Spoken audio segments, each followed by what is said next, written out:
காலையில எழுந்து சோம்பல் முறித்து சர்வ சாதாரணமாக மொபைலை பார்த்த பலரும் அதிர்ச்சி அடைந்தனர். காரணம் பிரேமானந்தனின் மரணச் செய்திதான்.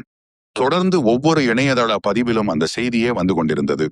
ஓவியத் துறையில் உச்சம் தொட்டவர் அவர்.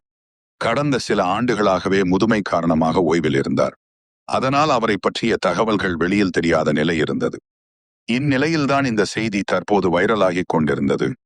பிரேமானந்தன் ஓவியத்தில் கில்லாடி.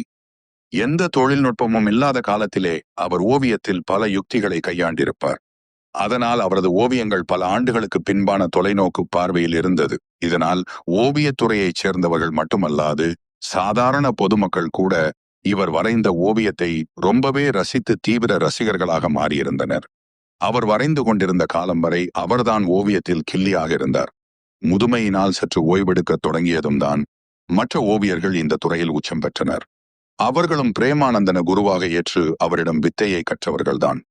ஆனால் ஃபீல்டில் இருப்பவர்களைத்தானே இந்த உலகம் கொண்டாடும். அவரின் ஓய்வினால் அவர் குறித்த தகவல்களும் செய்திகளும் வெளியில் தெரியாத நிலை ஏற்பட்டது. இந்த நிலையில்தான் இவரது மரணச் செய்தி இணையதளங்களில் தடதடத்துக் கொண்டிருந்தது. அமைதியான அந்த காலை வேளை பரபரக்கத் தொடங்கியது. ஓவியத்துறையைச் சேர்ந்த பலரும் இணையத்தில் அஞ்சலி பதிவுகளை வெளியிட்டனர். இதனைத் தொடர்ந்து அவருடனான நட்பு, பழகிய விதம், அவர் காலத்தில் ஏற்பட்ட நினைவுகள் ஒவ்வொன்றாய் பகிரத் தொடங்கினர்.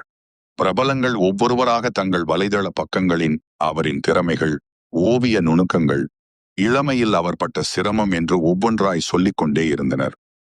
பிரேமானந்தனிடம் ஒத்துப்போகாத ஓவியர்தான் தேவராஜன். அவர் கூட பிரேமானந்தனிடம் குறித்த தனது எதிர்மறை குணங்களை இந்த நேரத்தில் மறந்து அவரை புகழ்ந்து தள்ளிக் கொண்டிருந்தார்.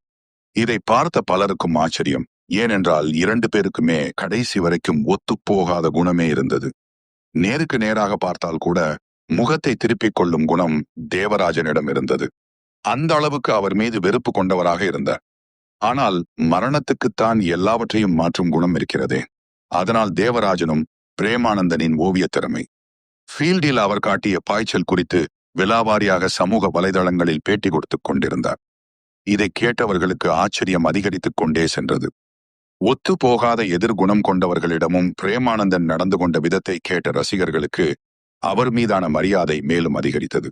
தொடர்ந்து ஓவியத்தில் ஆர்வம் உள்ளவர்களுக்கு இலவசமாக பயிற்சி அளித்த தகவல்கள், அவருக்காக ஏற்பாடு செய்யப்பட்டு கொண்டிருந்த விருது வழங்கும் விழா, பரிசு வழங்குவதற்கான திட்டமிடல்கள் குறித்தும் ஏராளமான அமைப்பைச் சேர்ந்தவர்கள் சோகமுடன் ஒவ்வொரு தகவல்களாக சொல்லிக் கொண்டிருந்தனர்.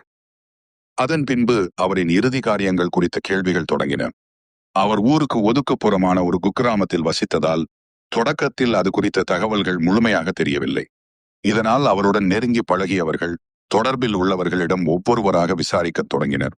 பலரும் பிரேமானந்தருடைய சமூக வலைதளத்தின் முகப்பு பக்கங்களுக்கு சென்று ஆராய்ந்தனர். அப்போதுதான் அவரது சமூக வலைதளத்தில் இருந்து லைவ் டெலிகாஸ்ட் தொடங்கியது. வீடியோவின் முதல் சில வினாடிகள் தடுமாறிய பின்பு காட்சியை தெளிவாக காட்டத் தொடங்கியது. அப்போது பிரேமானந்தன் அந்த கேமரா முன்பு வந்து உட்கார்ந்தார். இதை பார்த்த பலரும் அதிர்ந்து போய்விட்டனர். என்ன இது, இவர் உயிரோடு இருக்கிறார், யார் இறந்ததாக தவறுதலாக தகவலை பரப்பியது என்று அதிர்ச்சியோடு அதனை பார்த்து கொண்டிருந்தனர். அப்போது பிரேமானந்தனே பேசத் தொடங்கினார். இறந்தவன் எப்படி உயிரோடு வந்தேன் என்று உங்களில் பலருக்கு அதிர்ச்சியாக இருக்கும். இறந்ததாக தகவல் தெரிவிக்கச் சொன்னதே நான் தான் என்றார். பேச்சுக்கு இடையே சில வினாடிகள் இடைவெளி விட்டு மௌனமாக இருந்தார். அவரது ரசிகர்கள் பலரும் அதிர்ச்சியோடு அவர் அடுத்து என்ன சொல்லப் போகிறார் என்பதை ஆர்வமாக பார்த்து கொண்டிருந்தனர். இப்போது பிரேமானந்தன் தொடர்ந்து பேசத் தொடங்கினார். என் மீது இந்த ஓவியத்துறையும் ரசிகர்களும் மற்றவர்களும் எந்த மாதிரியான அபிப்பிராயம் வைத்திருக்கிறீர்கள்? உங்கள் மனதில் என்ன உள்ளது என்பதை தெரிந்து கொள்ள ஆர்வம் ஏற்பட்டது. அதனாலதான் இப்படி ஒரு நாடகம் ஆடினேன். எப்போதுமே உயிரோடு இருக்கும் போது யாருக்கும் இந்த உலகம் உரிய அங்கீகாரத்தை கொடுக்காது. கண்டு கொள்ளாமல் சென்றுவிடும், சேற்றை வாரி இறைக்கும். ஆனால் இறந்து விட்டாலோ எங்கிருந்துதான் அவர்களுக்கு அப்படி ஒரு அன்பும் ஆசையும் வாழ்த்த வேண்டிய எண்ணமும் பொத்துக் கொண்டு வருமோ தெரியாது. நாள் முழுக்க இறந்தவர்களை பற்றி புகழ்ந்தும் அவரது நினைவுகள் குறித்தும் பேசிக்கொண்டே இருப்பார்கள். என் மீது நீங்கள் வைத்துள்ள அபிப்பிராயத்தை இறந்த பிறகு என்னால் கேட்க முடியாது. அதனால் இறப்புக்கு முன்பே என் மீதான உங்களின் கருத்துக்களை கேட்க நினைத்தேன். என்னுடைய பரம எதிரி என்று கருதப்பட்ட தேவராஜன் கூட என் மீது இவ்வளவு பிரியம் வைத்திருப்பது எனக்கு மிகவும் சந்தோஷத்தை தருகிறது. வாழும்போதே பிரியங்களை காட்டிவிட வேண்டும், அன்பு காட்ட வேண்டும். ஆனால் இறந்த பிறகே பலருக்கும் புகழ் மாலை கிடைக்கிறது. அதனால் என்ன பலன்? அதனால் நீங்கள் ஒவ்வொருவரும் தற்போது இருந்தே ஒருவரை ஒருவர் பாராட்டி கொண்டாடுங்கள். அன்பு செலுத்துங்கள், தட்டி கொடுங்கள். சம்பந்தப்பட்டவர் சாகும் வரை உங்கள் பாராட்டை தள்ளி போடாதீர்கள். அதனால் எந்த பலனும் இல்லை.